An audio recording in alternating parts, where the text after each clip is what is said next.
So I recently started streaming a lot more on my Twitch channel, and I've been playing a bunch of different games, but since the PS4 edition of Minecraft was recently added into the Bedrock edition, I've just been playing Bedrock version of Minecraft. I usually just played survival mode, but I seen the multiplayer and I took a really liking of it, and as I played, I started to realize that some of the things that were in the Bedrock edition servers ended up being just copies of the Java edition servers, which isn't really a bad thing. It's like flattery. Some of the games were more alike than other ones, and that's not really a huge deal either, because some of the games weren't actually copies of it, just a different variation. The main game that I've seen have different variations of is Bedwars, and I think that's because it's such a recognizable game mode that most people will just gravitate towards it. It's a combination between Skywars and Capture the Flag, which is what this video is all based around. The variations of Bedwars. I'm going to talk about 3 of them, and I'm going to tell you guys which is my favorite and which is my least favorite, and which one I think would be able to be passed as Bedwars. With all that said now, I think we can move on to the video, and I'm going to start off with my favorite one, Cake Wars. Now, I've already uploaded a video about my experience with my favorite version of Bed Wars, which is Cake Wars. It's just a faster paced Bed Wars where instead of picking up items around the map, you get points around the map that give you materials. For every point you get, you only have one generator back at your base that you need to run to get those materials. The material you'll get constantly throughout the game, and you can't lose it and it won't get stolen, is brick. You get bricks, you trade them for gear and blocks, and you can tell in the shop that most of the things that are there are just to give you a start. They're not there for traps or high class stuff. They're really for mid to late early game. Like, some of this stuff is really just there to give you a quick push, and then the other parts are just there to make sure that your defense is on par with everybody else's. Even to late game, your defense will still be good in the sense that you don't need to upgrade it. People will actually keep their defense from the start of the game to the end of the game, no matter what. If it's destroyed, they'll use starting bricks and blocks and whatnot to fix up the damage caused late game. The next most common ore or material you'll get is emeralds. There are 4 points you can capture to get said emeralds. One team usually ends up with 2 points, so it's a race to either take the spot from them or to beat the others to one of the other places.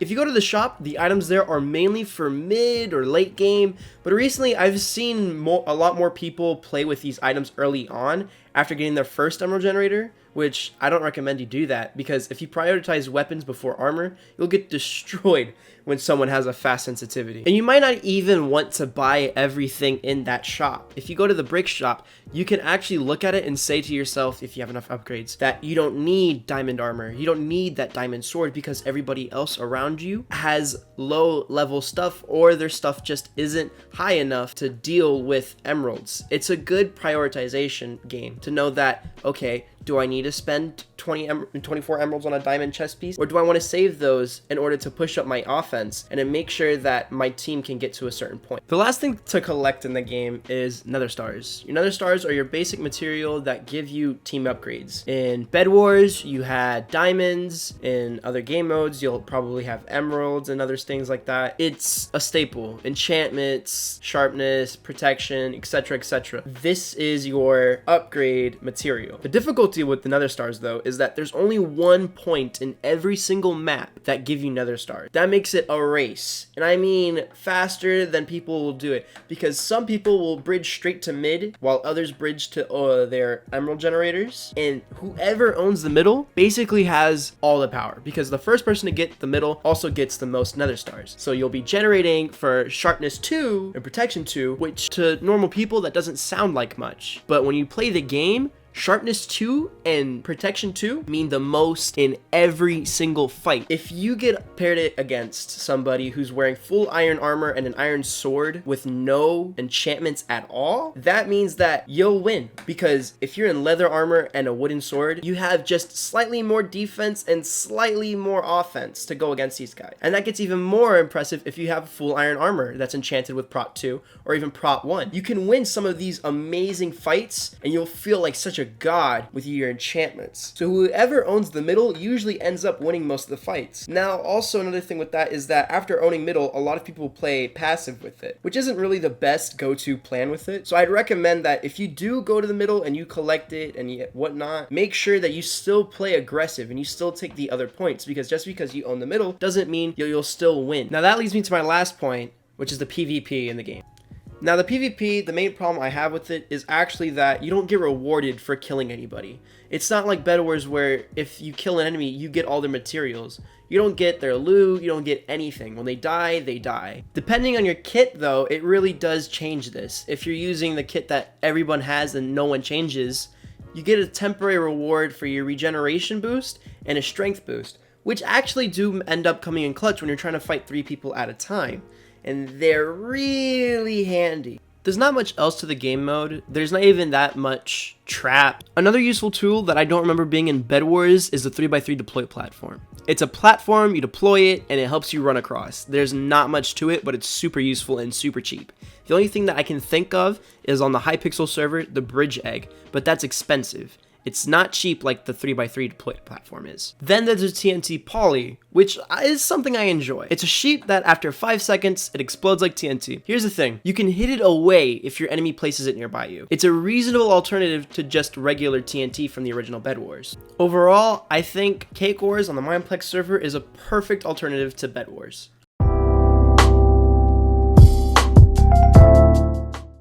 From what I know, Hive actually did have a Bedwars game mode, but they cut it out and made it this. And I have no hate towards them for doing that. It kept everything that made the game. The main difference I can pin is the lack of sharing a generator with your teammates. Let me explain what I mean. There are 2 gold generators at your base. Going against 3 other teams with 4 players, you can imagine that a generator that could give you and your teammates some items at the same time would be super beneficial. But nope, you got only 2. And teams will often find a way to betray one another by pushing themselves into you and stealing the gold, or by being there first. It's the biggest game of how the hell ever. I got on the generator first, my teammate rushed into me and started to take the gold for himself. I tried the same thing and I got nothing. How the hell? Or my favorite, I'll rush into my teammate while he's on the generator and I'll get nothing. But once he runs away, I will. And it's followed by a brief 2 seconds of them at the shop and, well, he can't rush back. I'll collect all the gold bars because he got off. He got all the gold. How the hell? It's a problem and it can get in the way of the game. But I'll move on to the next thing, which is PvP. Like last time, people will fight in groups rather than by themselves. And in this game mode, the case is even stronger because you start off with nothing. No wood sword, no leather armor. You just get dropped off and just like, I'm just gonna wait for the gold to hit my head. So people will play extremely protective. So protective that they end up staying at the camp, making sure that they don't lose their sword. This playstyle, while it can work, it's super annoying. It's even more boring to put up with, because while the 4 of those enemies were at their base eating glue, unless it's the first 3 minutes of the game, some sort of resistance with different tools and armor. I swear, I lost a game to a team who didn't attack until sudden death. All they did the whole game was camp at the diamond generators and their own base. To say I was furious would be sugarcoating. I completely stopped playing Minecraft for the rest of the day when I got back on my feet after a little while. Something I forgot to mention in the script even was that there are no team upgrades. The diamonds are used for yourself and solely yourself. The only difference I can actually think would be something good that they brought would be the fact that even if you die, you keep your armor, which is unlike Cake Wars, and you actually drop everything in your inventory minus your armor. So it doesn't matter if you died with diamond armor on, you'll keep your diamond armor, but all the emeralds, diamonds, and gold that you had in your inventory at the time will go away and will be dropped for your enemy to pick up and be rewarded. That's another thing that I didn't mention earlier when I said that people were protective. When they're protective, they're hoping that you don't get their stuff. Not that they lose it, just that you have it. Overall, I must admit, Treasure Wars is a great alternative to Bed Wars. It's the most resemblant to it, minus the team upgrade thing, and I think that if you do come from Java Edition over to Bedrock, which seems to be happening a lot more frequently now, I think it's the perfect game mode to get back into your Bed Wars experience. Moving on from that, I'm going to tackle on my least favorite of the 3 I'm going to be reviewing, which is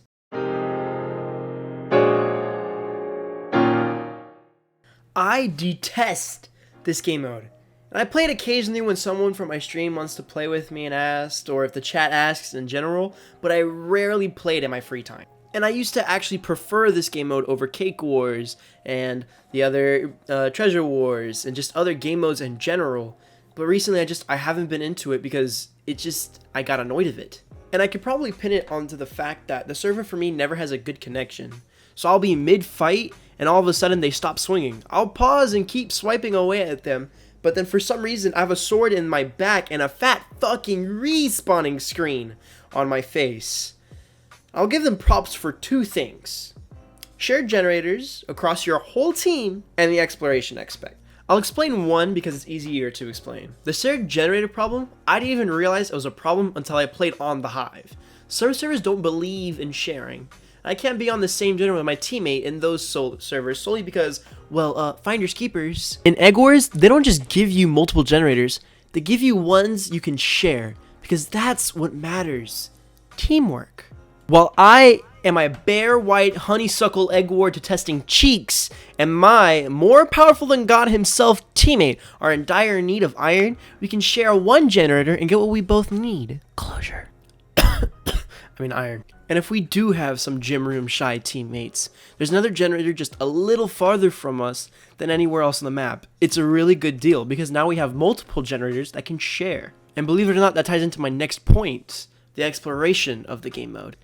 And I don't care how well you know the damn map, because you're going to go around and you're going to check just in case if there's a diamond generator you forgot about, because every map has a different format. Unlike the other two game modes, like I mentioned, this map on Egg Wars don't always share the same format. Sometimes there's a diamond generator in your base. Maybe you need to repair it. And sometimes there's an extra iron generator, or there's an extra gold one, or there's a gold generator right behind the diamond generator, or there's just nothing on your map except 2 iron generators.